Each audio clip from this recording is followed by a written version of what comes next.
This is Kick-Ass Kyle Storm, New England Pro Wrestling Hall of Famer. You like independent wrestling? You like women's wrestling? Hardcore? Shoot interviews? Check out Chop's videos. You'll love what you see.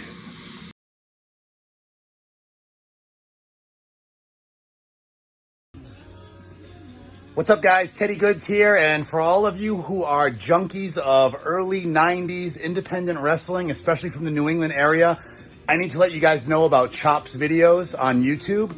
I am a subscriber, and I watch his videos frequently. Tons of NWA stuff, Tony Rumble stuff, CWA, Primal Conflict, just all kinds of hidden gems. A few matches of myself early in my career, so check it out. Chop's videos on YouTube. Have a good one, guys.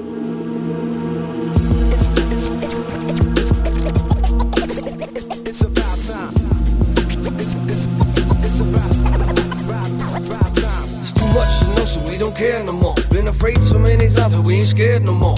Seen so many things, so none's new to me. Believe so many dreams. All right, so you had some balls stories, right? No, DC Dillinger. DC Dillinger. Okay, I keep saying balls because very few people had DC Dillinger stories, surprisingly.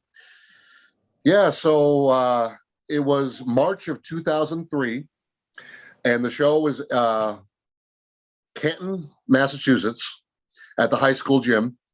This was for Anthony Rufo's UCW. And I was relegated to a referee at this time. That's a story in itself. Anyhow, so as Rico Rivera, I'm the UCW senior official. So I'm a referee with a gimmick, apparently. And yeah. So your six-man tag, it was the Made Men, these two skinny Italian guys, whether or not they were really Italian, I don't know. But they were teaming with Trooper Gilmore, who at the time was called Big Polly Gilmore. And he was running an Italian gimmick, even though he's Portuguese, but you can do that. And their opponents were Eddie Edwards, DC Dillinger, and my own brother Dave, Paco Rivera.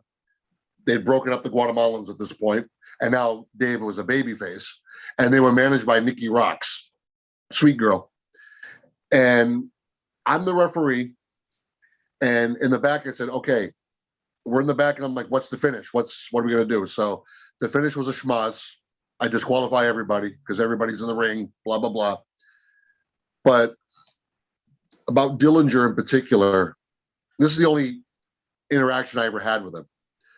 But I just remember seeing this kid, and I don't remember if it was his very first match or if it was one of his first matches, but it was very early on, before he went to Sheldon Goldberg's NECW, which we can catch that stuff on YouTube, and it's, of course, Sheldon's a good friend.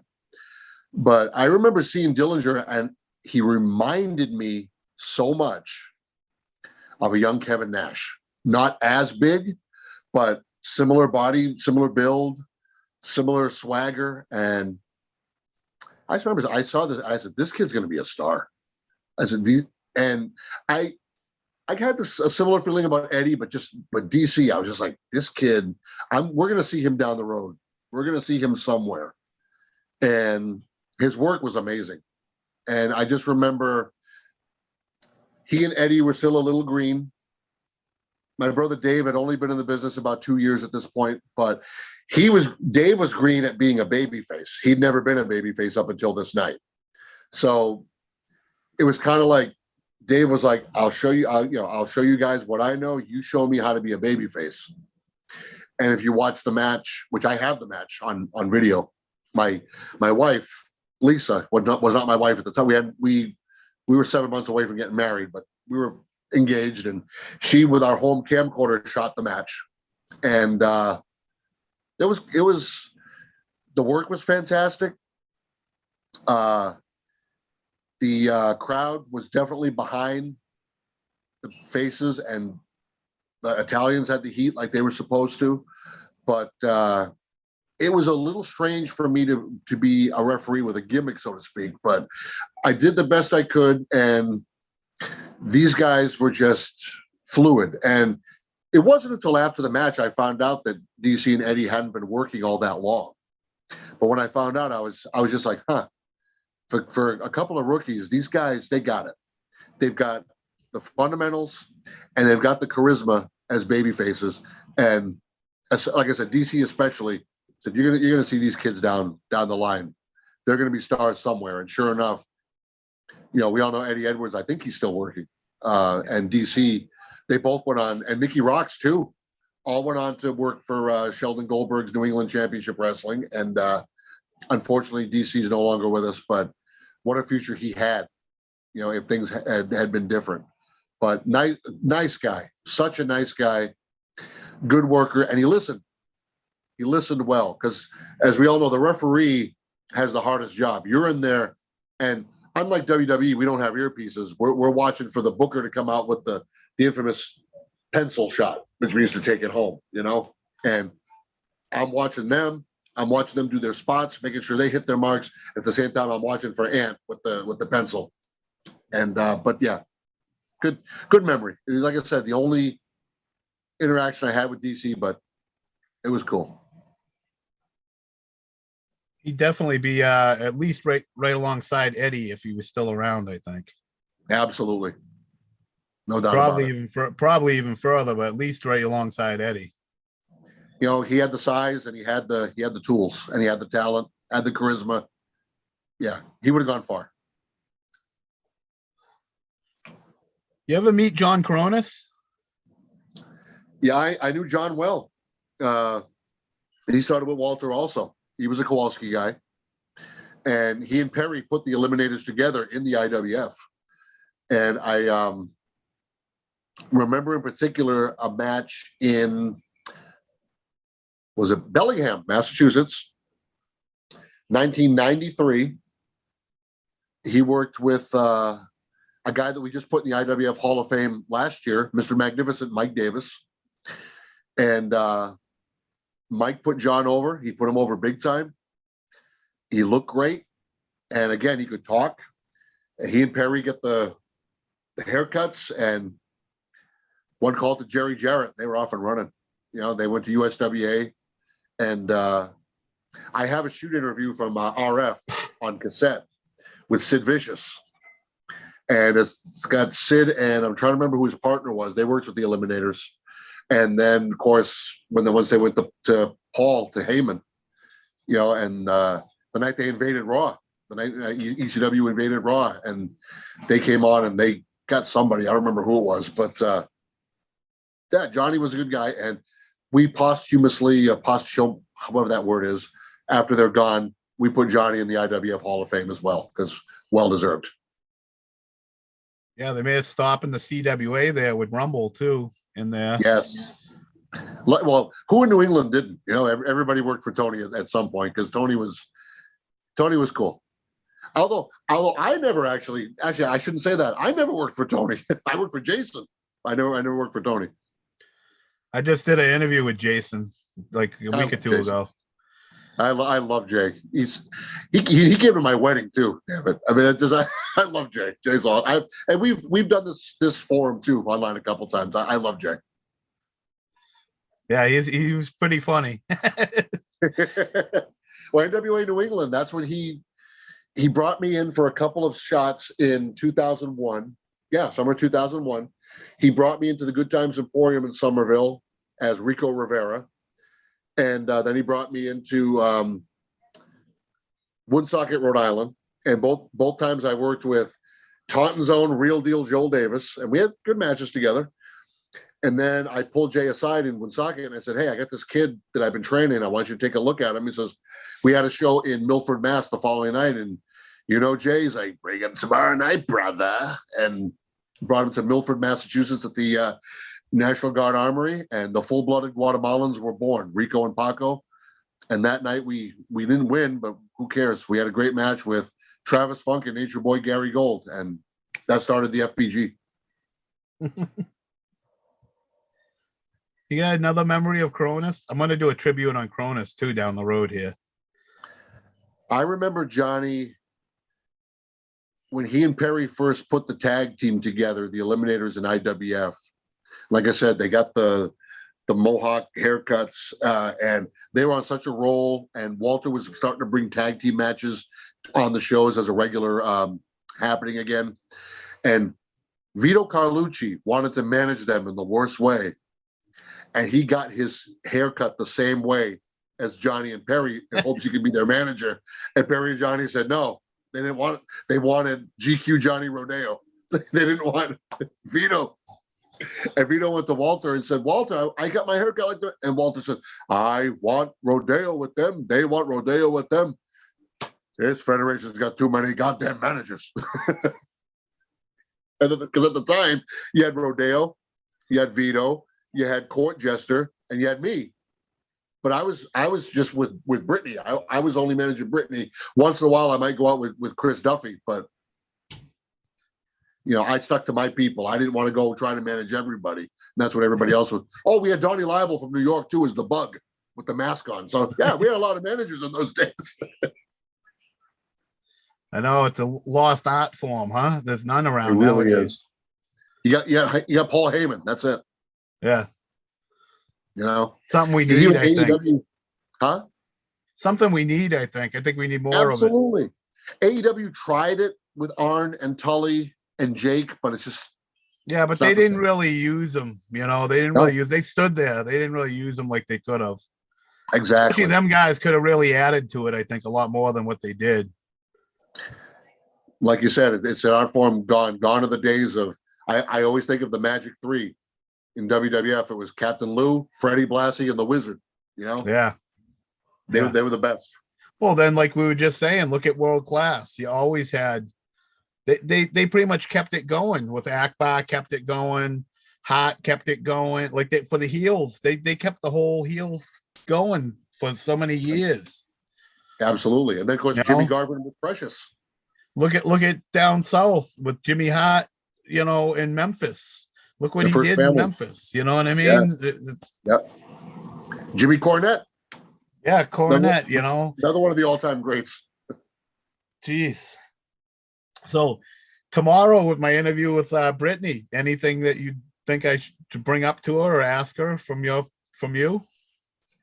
Well, I mean, certainly you can ask her about the times that I stood in her corner, because it was a lot of years, and we also did we did some mixed tags together that were, like I said, there was the one with us against Rosebud and Snooki Fink in Middleborough at the high school, and then we did another memorable one for Fabulous Moolah for her LIWA convention in Randolph at Lombardo's.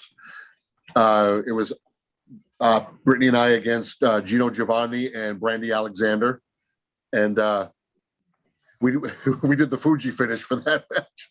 We did I had Rosebud in not Rosebud. I had Brandy Alexander in a full Nelson, and brought her over to our manager Amber Ray, who did the Fuji finish, the salt.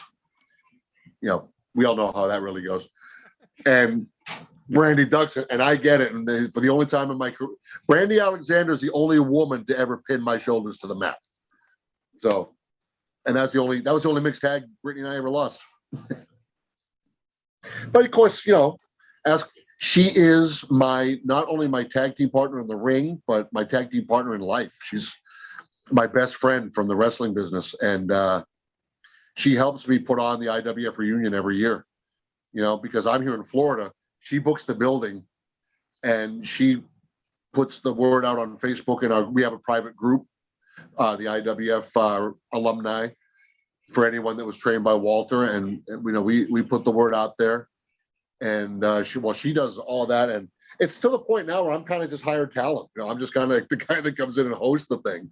But in 2013, I'm the one that first put it together. The first one was so informal.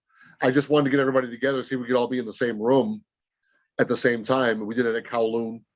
But then after that, Brittany was really the one that said, "Hey, let's really do this as an organized reunion." And then after the second one, I said, "Well, let's have a Hall of Fame. Let's honor these people." And so I'm sure she can talk all about that, because the first class that we did at Hodgers and Weymouth, which doesn't even exist anymore, the first class we had was longtime champion Mad Dog Richard, the guy who jobbed to Triple H in Middleborough in '93. Yeah. Ring announcer Mel Simons, senior referee Paul Richard, and Rosebud, who was one of Walter's first girls, one of the first IWF girl trainees. Rashad was the first champ. Was that his first reign when he lost it to Triple H? Yes, sir. He was champion for 7 years before he Triple did H that. was the second champ ever. The second champ. I believe so. I believe Mad Dog was the first champion ever. So yeah, that would have made Paul terrorizing the second champion. Yeah. Oh wow. No Then of course kidding. Perry Saturn was the first ever IWF light heavyweight champion. And Brittany was not the first ladies champion, but I think she was the first one in a while. She won the belt in 1993 because it was vacant in Hanover, Massachusetts from babyface Nelly. Because I remember, I remember breaking speed limits to get to the building to see that match. Who beat Triple H for the belt? Nobody. He went to WCW and it was vacated. Oh, okay. And then Tony Roy won it in I don't remember if it was a tournament or if it was just a match, but he went heel and became Antoine Roy. And won the I remember title. Antoine Roy, and I remember them two were feuding when he left, right? Wasn't them two feuding when he left? Okay. Yes, they were. Yeah, they headlined a lot of IWF shows. Yeah. I've seen a lot on YouTube too, them two. That's basically the only matches on YouTube. Yep. All right. I just figured I'd ask, since I'm going to talk to her, if you had anything you wanted me to throw at her while I was there. Yeah, those would be the biggest things I can remember. You know, who was your favorite growing up? I know, would it be Honky Tonk Man, or was there somebody as a kid? There was somebody as a kid before that, right? Would it be Hogan? Yeah, the Honky Tonk Man's one of my favorites, but I know because I'm an Elvis impersonator, everybody thinks, "Oh, that's your favorite wrestler." Well, no, you've said stuff about Honky to me before too. That's also why I think that. Yeah.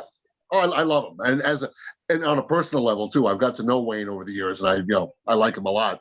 But my first favorite wrestler, the guy that made me watch wrestling, was Roddy Piper. Oh, okay. I should know that too. You've said a lot about Piper over the years too. Roddy was the guy because he was never the biggest, never the strongest, not even the best wrestler, but he could piss people off with his mouth. And I said, I can do that. But Hogan definitely, and Mach, Randy Savage, is definitely one of my favorites also. There we go. Is there anybody you would have liked to have modeled yourself after? It would probably be Piper, right? Yeah, absolutely. He just had that mouth. Yep. He was always so different. Personality. Yeah. Ring wise, I actually tried to emulate Savage. I tried to emulate Randy a lot. Yeah. He was a much better worker than Hogan or Piper, I would say. Yeah, absolutely. Not to take anything away from them guys, but when you got in the ring, neither one of them could touch Savage. No. It's like comparing Steamboat to, Sid Vicious or something. Yeah. Even though I love both those guys too. Right. Not saying that bad about them. It's two different ends of the spectrum here. Absolutely. Yeah, huh? Go ahead. Go ahead. No, I was gonna just talk more about Piper, but that's okay. Go ahead. I'll listen to Paul Piper.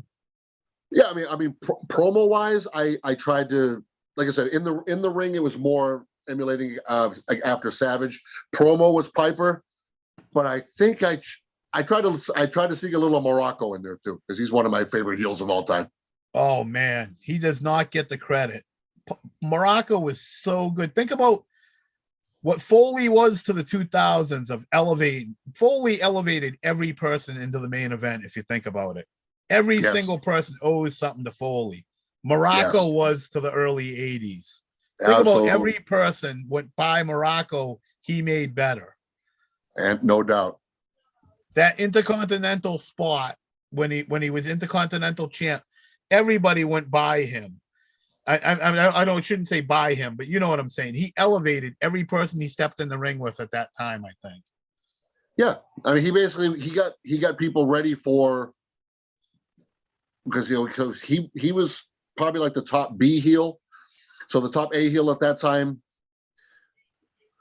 whoever it was, he would get them ready for him. I'm just drawing a blank, but he would get Bob Backlund ready for John Studd. You know, just Right. give you an example. Probably the Iron Sheik, I would say. Sheiky, absolutely. Was Sheik there then? Yeah, Sheik was there then. Yeah, probably Sheiky was probably number one then, I'd say. Sheik and Slaughter were real big then, getting stuff ready. Or Valentine. Valentine, Valentine was big then, yep. You ever notice nobody could ever pull off Piper? He was never duplicated. He was never, I mean, people try a little bit, but there was never another Roddy Piper. You know what I mean? No. He was not unique. even close. Not even. Nope. I mean, people go out there and do the voice, and people do the chew the gum, but there was never another Piper. No, he was one of a kind. Do you have a favorite match? Oh, I know it may sound cliche, but yeah, WrestleMania 3, Macho Man Randy Savage, Ricky the Dragon Steamboat. That is still the greatest match I've ever seen.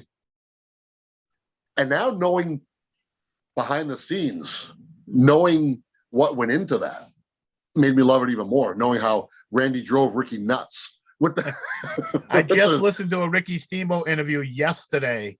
I listened to like an hour and a half long interview with Ricky Steamboat, and he talked extensively about that. Yep. And how much it drove nuts. And they asked how much he enjoyed the match, and he said, "I didn't enjoy it at all. The whole time I was like going over the thing, and I was, am I going to get right?" And at the end, I was laying there, and I was just like, "Thank God it's over. Thank God it's over." But yeah, that's still the greatest match I in my mind I've ever seen. I like the whole build-up was good. The neck on the ring bell, that was classic. Great stuff. Absolutely. That was storytelling at its best. I didn't prepare anything for this interview, just so you know. That's fine. I'm just winging it. We're just talking wrestling. Yep. What got you into wrestling? Oh, goodness. What's your first memory? Let's say that. My earliest memory is I can remember going to my grandfather's house in Plymouth, my mom's dad, who was a Marine, and he was watching it. And I was just like, okay. I think I was like 4 or 5, and I actually remember this. And my mindset, I'm like, okay, I'm looking at the ring. I'm like, it looks like boxing, but there's no gloves. Then I watched what they were doing, and I'm just like, whoa, what is that? So I asked my Grandpa, what's this? Oh, it's wrestling. Sit down and watch. I'm like, okay. And I saw, this was channel 56, on a Saturday morning.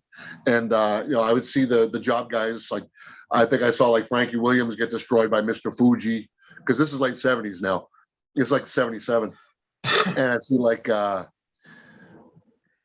to remember some of the other guys. I can't remember any of the other matches, but just some of the guys I would see early on would be like Walter Kowalski, Chief J. Strongbow, Fuji, Tanaka. The Valiants, probably. The Valiants, Greg the Hammer Valentine, of course, Pedro Morales, Ivan Putski, Polish Power. I mean, God, I'm trying to remember something. Dominic Danucci, and just being so enthralled by what I saw. I mean, to a 4 or 5-year-old kid, this was amazing. And then Roddy, in the early 80s, when Roddy came, he was really the first one I just kind of like said, oh, wait a minute. I like what he's doing. Oh, then, of course, how can I forget the boss, Andre? Seeing a man that size, it was just like, wow. What about Snuka? When Snuka come in and when Snuka did his turn and stuff, did that have any effect on you? Because that had a huge effect on me. Yeah. Not as much stuff. No, maybe not as much, but Jimmy was, to me, was kind of like, I felt he was overshadowed by some of the other baby faces. And maybe Really? a lot of that's because of what we didn't know at the time, but now we know now with the Nancy Argentino deal.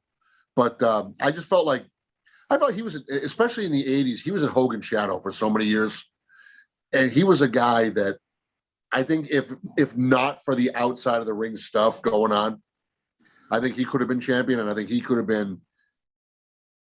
Well, I meant pre-Hogan, like before Hogan came in, like with the Morocco feud into the Piper feud, and then Hogan came in and it all changed. But I always thought before Hogan come in, like he was 82, 83. As far as the baby faces, yeah, he was the guy. The guy, yeah, that's how I felt. Yeah. I mean, he was so huge, and then Piper come in, like I said, that was all right around that same time, right? And then Hogan come in, and it kind of changed to me. Yeah, Hogan changed the entire game, but yeah, before Hogan, Jimmy was the cash cow, and it was building then. Before Hogan come in, it was going up with Snooker and Morocco, and Slaughter and the Sheik. Them attendance and everything was built long before Hogan came in. You know, and then you had Backlund as champion, and you could put him with anyone, and it would be a sellout. I mean, people are make it sound like nowadays, like, oh, it was dead, nobody was there, nobody cared about wrestling. Hogan come in and blew it up. No, it was being built before that. You know what I mean? Right. Hogan brought it to mainstream. Right, and then Hogan brought it to another level after that. But I think it was heading in that direction anyway. Absolutely. Because before Hogan, you had Bobby Backlund and you had Bruno Sammartino. Right. And they sold out Madison Square Garden and a lot of the other bigger buildings, long before Hogan came to New York. No doubt.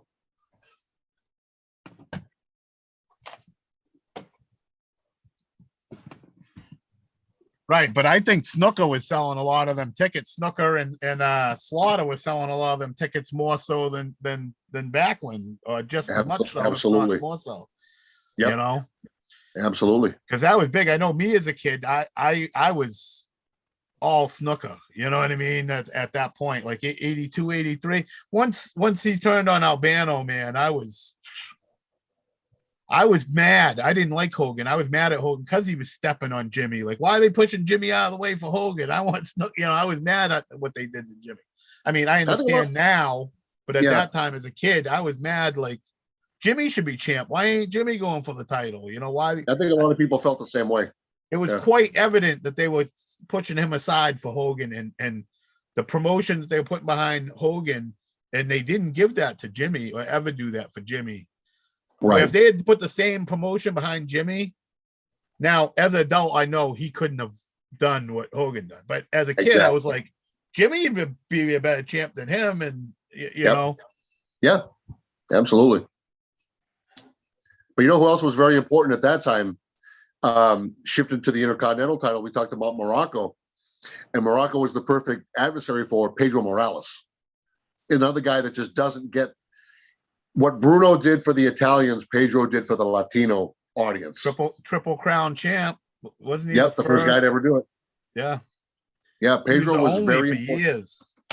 And then after Pedro, Tito Santana picked up that mantle. Those two guys were very important at that time.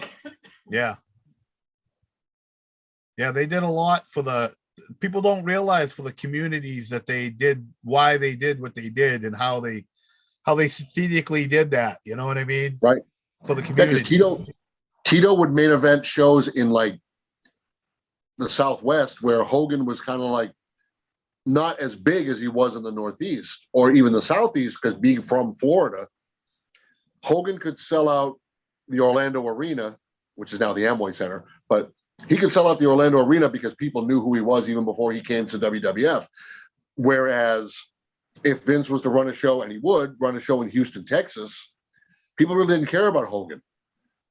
But Tito, being from that region of the country, would sell tickets. So Vince would strategically place his people in various regions of the country. He at that time, Vince was very smart with the marketing. Yeah. And you can't imagine now, but back then they were running 3 shows in the same night. Yep.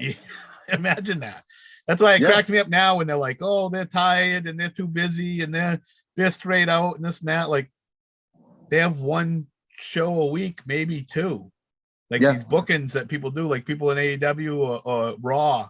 Like, they don't even work Raw and SmackDown, or they don't even work Rampage and Dynamite. They just work one or the other. Like, how bad do they really have it? Like, these other people are working 3 shows a night and 7 shows a week. You know what I mean? Like, yeah, I remember talking to, once again, Ron Shaw, I remember him telling me that he did a shot at the Mid-Hudson Civic Center in Poughkeepsie, New York, matinee, and then he had to drive to Hamburg, Pennsylvania for an evening show.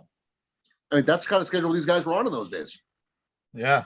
Imagine even just scheduling that stuff, like you said, and making sure that, oh, I got to have Tito here, and I got to have so-and-so here, and I got to have, imagine the thought that was just put into that. Just even the scheduling, never mind trying to do it. Absolutely. Because Vince knew who drew where, and that's how he would map out the shows until he went completely national, and then it kind of didn't matter. But yeah, in those days, he knew who drew in what market. He was very smart in that way. Now they don't even care if they draw. It's just sell the T-shirts and sell the streaming subscriptions. No, that's all they need now. Yeah, it's the TV money and the streaming money. That's all that matters.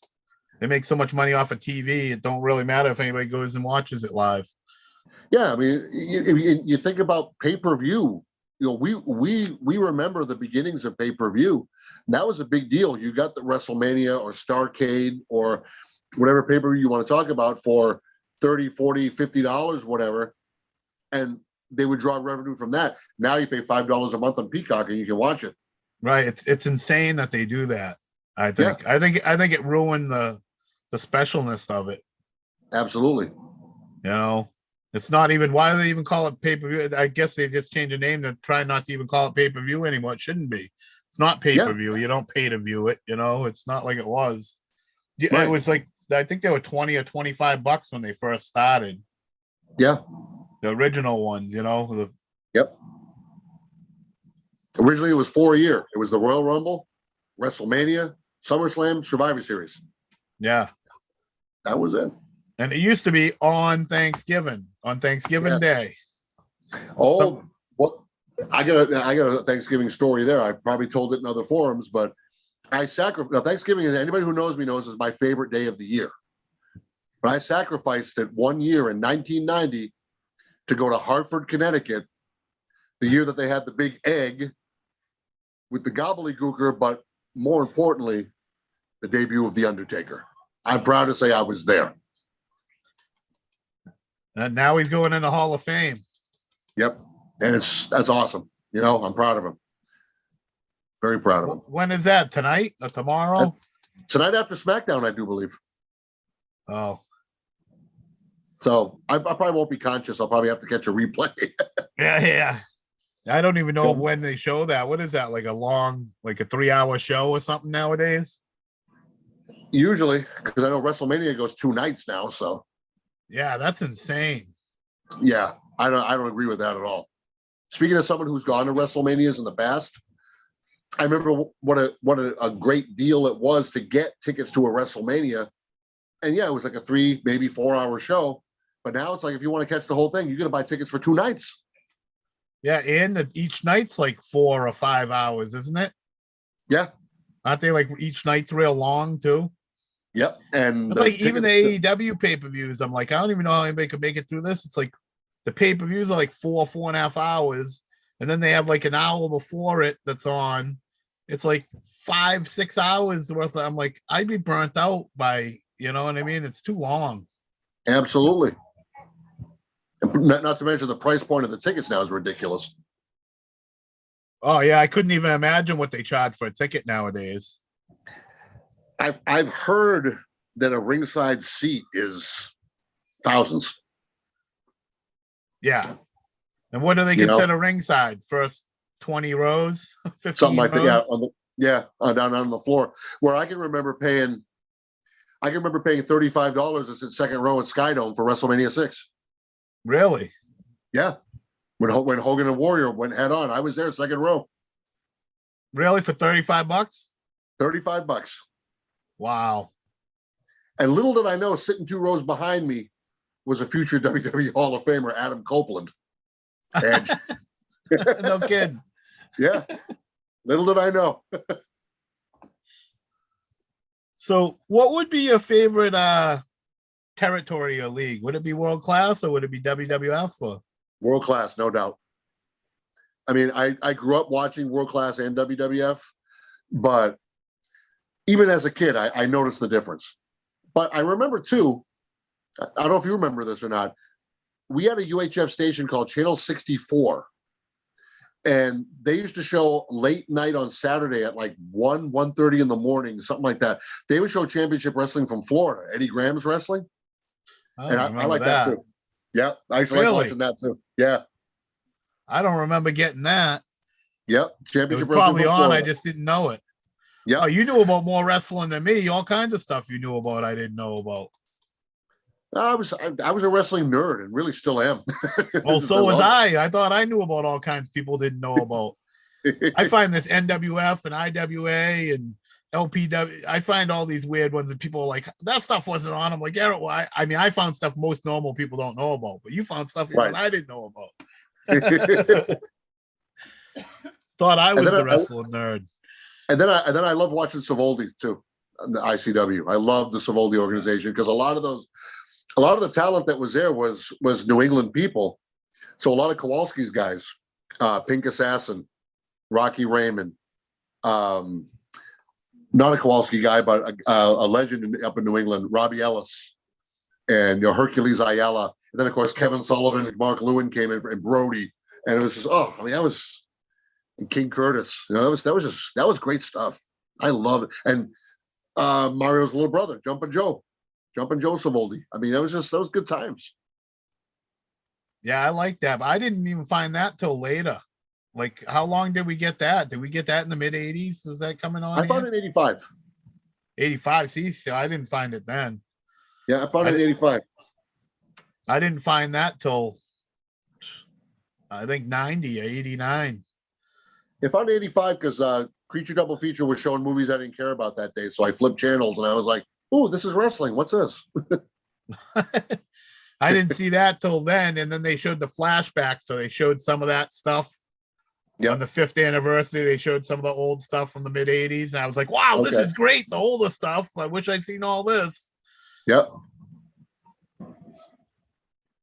Who would be your favorite, or either your favorite or the greatest tag team? Oh, that's easy. Offer and Sika, the Wild Samoans. My favorite of all time. Offer and Sika. Yep. Were they on top when you started watching? They were probably on top right when you started, right? They were champions, yeah. I think they were in their second reign when I started watching. You ever get to meet them? Either one of them? Oh yeah, yep. And they live in Mineola, but I met them before that. I went with, who did I go with? Went with some friends in the business to Connecticut to see them when they were on an independent show. Got to meet them and stayed in touch with them ever since. I don't know I can't remember who I went with, but yeah, good guys. They scared the heck out of me as a kid, but the more I watched, the more I was intrigued. Who out of everybody you meet, who would you think is the biggest, that you're most appreciative that you got to meet? Andre. Getting to meet Andre, yeah, because he's just not only physically, but just he was larger than life. He was the giant. He was the boss, and he was a superstar before the wrestling business went mainstream. He was known and loved all over the world. Is there a story to go with meeting Andre, or is it just you just met him? So I met Andre for the first time back when I was a little kid, because my grandpa would take me to the matches. My grandpa Page, my mom's father, he'd take me to the matches, and he knew people who knew people. So I got to meet Andre, and I think I might have been 6 or 7. I think about maybe 6, and just to look up and see a guy that massive, it was just like wow. And later on in life, getting in the business and getting to meet him, he remembered me. He actually remembered me as a little kid. So it was neat. Wow. Not meant. That's a memory. A lot of people want to meet Andre. You know what I mean? That's a thing. A lot of people didn't get to do was meet Andre. Right. So many This is the Hardcore Nightmare, the original Beast of New England. I'm here to tell you, follow my boy on Chop Videos. Hit the like button. You can find me on @BullDread on Instagram or Michelangelo Kalo, aka the original Beast of New England, on Facebook or @BullDread on Twitter. Woo!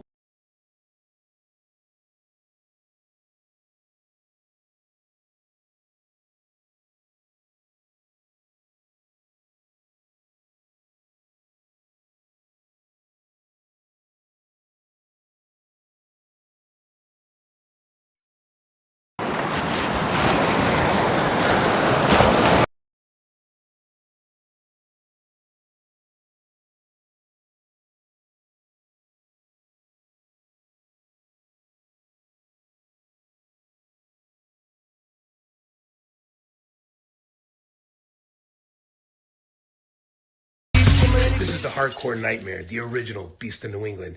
I'm here to tell you, follow my boy on Chop Videos. Hit the like button. You can find me on @BullDread on Instagram or Michelangelo Kalo, aka the original Beast of New England, on Facebook or @BullDread on Twitter. Woo!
Cause you're through within. For your pain,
Hello, wrestling fans. This is Brickhouse Baker, 2008 New England Hall of Famer.